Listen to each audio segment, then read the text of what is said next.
sevdası ömrüme ömür, gözleri deniz dilber.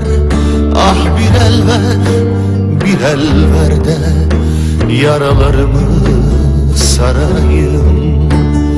Payıma düşmüyorsun belki, hakkım değilsin.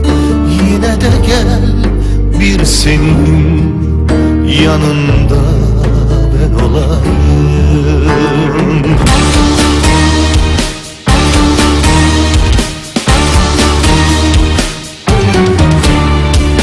İstanbul saklasın bizi, boğazında düğümlesin.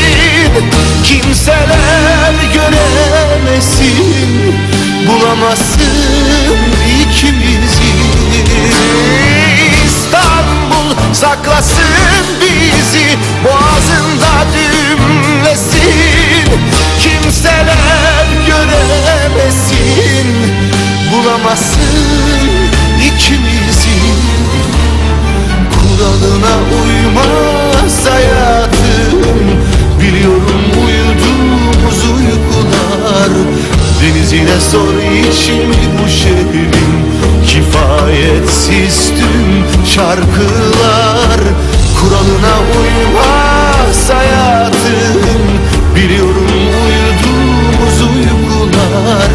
Denizine sor içimi bu şehrin, kifayetsiz tüm şarkılar.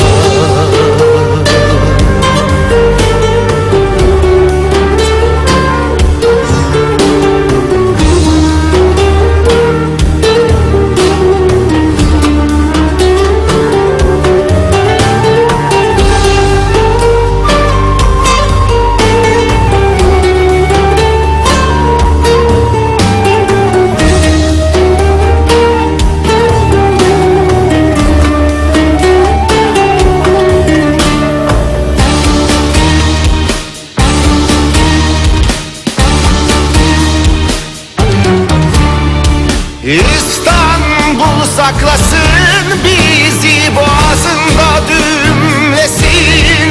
Kimseler göremesin, bulamasın ikimizi.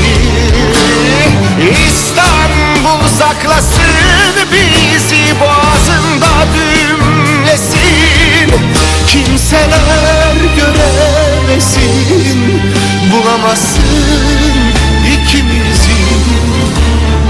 Kuralına uymaz hayatım, biliyorum uyuduğumuz uykular.